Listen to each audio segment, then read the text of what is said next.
তো দেখুন এই যে একটা লং মার্চ, ৩-৪ লক্ষ মানুষের একটা সমাগম হয়েছে, আপনি লক্ষ্য করে যদি লক্ষ্য করেন তাহলে ইনশাল্লাহ দেখতে পারবেন যে কোনো ভাঙচুর, জ্বালাও পোড়াও কোনো কিছু হয়নি। কিন্তু আপনারা দেখেছেন এক সময় ঢাকার জমিনে কিন্তু এই জঙ্গি গোষ্ঠীরাই কি করেছে, ভাঙচুর করেছে, দোকানপাট লুট করেছে, গাড়ি ভেঙেছে।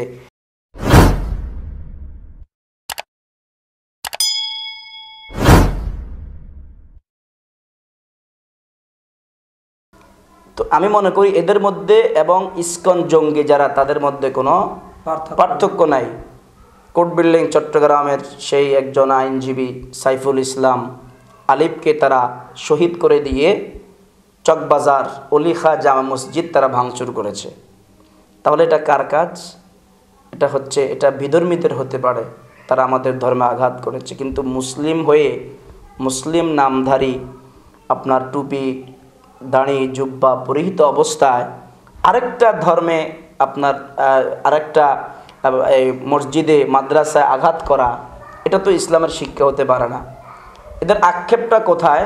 সেটা হচ্ছে আমরা আহলুস সুন্নাত ওয়াল জামাতের উলামায়ে কেরাম, অনুসারীগণ, তরিকতপন্থী, তাসাউফপন্থী যারা, আমরা রাসূল পাক সাল্লাল্লাহু আলাইহি ওয়াসাল্লামের শানে আমরা মিলাদ ও কিয়াম করে থাকি। এটা মূলত আমাদের নিজস্ব বানানো নয়, এটা আল্লাহ পাকের নির্দেশ। আল্লাহ পাক রব্বুল আলামিন বলেছেন, ইয়া আইয়ুহাল্লাযীনা আমানু ইযা কিলা লাকুম তাফাসসাহু ফিল মাজালিসি, কোন মজলিসের মধ্যে যদি তোমাদেরকে তাওয়াসসাউ, তোমাদেরকে যদি জায়গা প্রশস্ত করে দেওয়ার জন্য বলা হয়, তোমরা ওই ব্যক্তির জন্য জায়গা প্রশস্ত করে দাও। এরপর বলা হয়েছে ওয়া ইযা কিলাংশুযু ফাংশুযু, এবং ওই মজলিসের মধ্যে যদি তোমাদেরকে দাঁড়ানোর জন্য বলা হয় তখন তোমরা দাঁড়িয়ে যাবে। তো দেখুন একটা মাহফিল যখন হয়, একটা মাহফিল হওয়ার সর্বশেষ যিনি প্রধান মেহমান জুয়ুফে আলা, তিনি বলেন যে আসুন আমরা দাঁড়িয়ে নবীকে একটু সালাম দেই। তাহলে তিনি এই সমাবেশের মধ্যমণি, তার কথা মানতে গিয়ে আমরা দাঁড়িয়ে নবীকে কি করি? সালাম দেই। আমরা রসুলকে দেখে দাঁড়িয়ে যাই, বিষয়টা এমন নয়। আমরা ওই সবার, ওই কনফারেন্সের যিনি প্রধান, তিনি যখন বলেন আসুন আমরা দাঁড়িয়ে নবীকে সালাম দেই, তখন আমরা দাঁড়িয়ে সালাম দেই। যা হোক, কথা লম্বা হয়ে যাচ্ছে। তো মুর্শিদপুর পাক দরবার শরীফ কিন্তু আহলুস সুন্নাত ওয়াল জামাতের আকীদা ভিত্তিক একটি দরবার। সেই দরবারের যিনি পীর সাহেব খাজা বদরুদ্দোজা হায়দার, তিনি একজন আহলে কাশফের অন্তর্ভুক্ত লোক। আমি যখন ওনার সামনে যাব, আপনি যখন ওনার সামনে যাবেন, যে কেউ, এভরিবডি, যে কেউ ওনার সামনে যদি যায়, উনি কিন্তু আপনার মাথা থেকে পায়ের তালু পর্যন্ত এক নজর দেখে আপনার ভিতরে কি চলতেছে এটা উনি বলতে পারতেন, উনি বলতে পারেন। তিনি এখনও জীবদ্দশায় আছেন, তিনি বলতে পারেন। এত বড় একজন মহাহাস্তি, এত বড় একজন আল্লাহর ওলি। তো ওনার দরবার শরীফে মিলাদ, কিয়াম, সালাতু সালাম হয়। ওই শেরপুরের কিছু ওয়াহাবি জঙ্গি গোষ্ঠী যারা অতর্কিত হামলা করেছে, আগুন লাগিয়ে দিয়েছে, গরু মহিষ ভেড়া ছাগল চুরি করে নিয়ে গিয়েছে, অসংখ্য মানুষ হতাহত হয়েছে, আহত হয়েছে। তখন তারা একটা কমপ্লেন করলো শেরপুর জেলার আপনার ডিসি মহোদয়ের নিকট। তখন ডিসি মহোদয় মুর্শিদপুর দরবার শরীফের পক্ষ থেকে আমাদের আহলুস সুন্নাত ওয়াল জামাতের কয়েকজন আলেম ওলামাকে তারা সংবর্ধনা জানান, দাওয়াত করেন। তখন আমাদের আহলুস সুন্নাত ওয়াল জামাতের পক্ষ থেকে আল্লামা মুফতি আলাউদ্দিন জিহাদি সাহেব, মাওলানা হাসানুর রহমান হোসাইন নকশবন্দি সাহেব, মাওলানা হাসনাইন আহমদ আল কাদরি সাহেব এবং চট্টগ্রামের কৃতি সন্তান মাওলানা সৈয়দ হাসান আজহারি সাহেব, ওনারা সেখানে গিয়েছেন। ওনারা কি বাহাসের জন্য এবং এটা একটা লিখিত পর্যায়ে চূড়ান্ত একটা ফয়সালা হয়েছে, বাস হবে।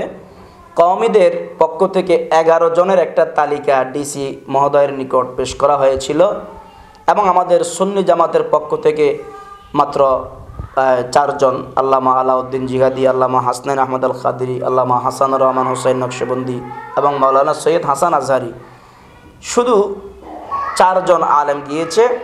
এবং তাদের পক্ষ থেকে 11 জন আলেম বাহাসে অংশগ্রহণ করার কথা ছিল, যদিও বা আমাদের সুন্নি আলেমগণ দীর্ঘ 2.5 ঘন্টা ডিসি অফিসে অবস্থান করেছিলেন, ডিসি মহোদয় বারবার এই জঙ্গি গোষ্ঠীদেরকে আসার জন্য বারংবার আহ্বান করেছেন, তারা কিন্তু আসেনি।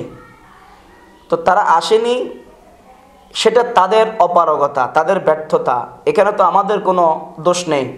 আমরা তো কোরআন হাদিসের বহির্ভূত, কোরআন হাদিসের বিপরীতে কোনো আমল করি না। আমরা যা করি সেটা কোরআন হাদিসের ভিত্তিতে করি। তো এই একটা ইস্যু করে তারা মুর্শিদপুর দরবার শরীফে হামলা করেছে। মুর্শিদপুর দরবারে হামলা করে তারা তো যতটুকু পেরেছে সেটা সোশ্যাল মিডিয়ায় প্রচার হয়েছে। তারা লুটপাট করেছে।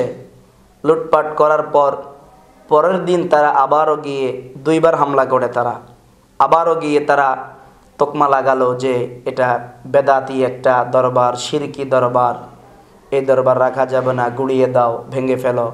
তারা লাঠি সোটা নিয়ে দরবারে প্রায় 15 থেকে 20 জন মানুষ আহত হয়েছে। 1 থেকে 150 মহিষ তারা নিয়ে গিয়েছে, লুটপাট করেছে। প্রায় 40-50টি গরু তারা ট্রাকে ভরে ভরে নিয়ে গিয়েছে। অসংখ্য ছাগল, ভেড়া নিয়ে গিয়েছে।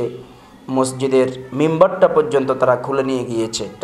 যে মিম্বরে বসে এই খুতবা দেন খতিব মহোদয়, যখন তারা মুর্শিদপুর দরবার শরীফ দখল করেছে, দখল করার পরে আমাদের সুন্নি জামাতের সকল ওলামায়ে কেরাম ঐক্যবদ্ধ হয়ে লং মার্চের একটা ডাক দিয়েছে।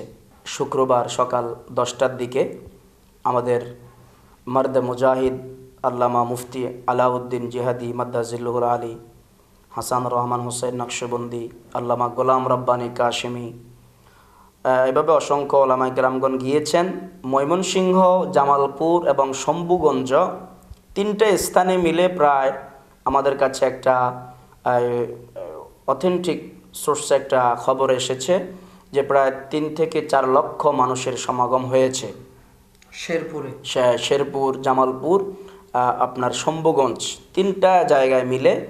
তো এই 3-4 লক্ষ মানুষ এক জায়গায় হতে পারেনি।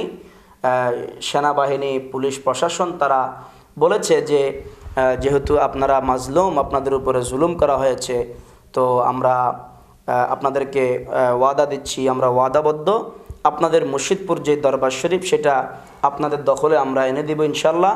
আপনারা আজকের জন্য লং মার্চ আপনারা বন্ধ ঘোষণা করেন, ক্লোজ করে দেন। তখন আমাদের মুফতি আলাউদ্দিন জিহাদি সাহেব ওনারা শম্ভুগঞ্জ, সেখানে একটা মোড়ের মধ্যে শম্ভুগঞ্জ মোড়ে একটা সমাবেশ করেন সীমিত পরিসরে।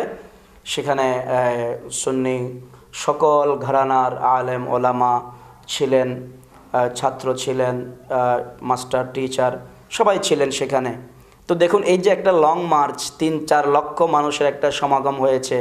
আপনি যদি লক্ষ্য করেন তাহলে ইনশাল্লাহ দেখতে পারবেন যে কোনো ভাঙচুর, জ্বালাও পোড়াও কোনো কিছু হয়নি। কিন্তু আপনারা দেখেছেন একসময় ঢাকার জমিনে কিন্তু এই জঙ্গি গোষ্ঠীরাই কী করেছে, ভাঙচুর করেছে, দোকানপাট লুট করেছে, গাড়ি ভেঙেছে। চট্টগ্রামে জমিয়াতুল ফালায় আল্লামা জালাল উদ্দিন আল কাদেরী হুজুরের উপর জুতা নিক্ষেপ করেছে, কোরআনের উপর জুতা নিক্ষেপ করেছে। এই জঙ্গি গোষ্ঠীরাই কিন্তু আল্লামা আজিজুল হক শেরে বাঙ্গালা আল কাদেরী রহমতুল্লাহ আলাইকে খন্দকিয়ার মধ্যে শাহাদাত করে দিয়েছিল।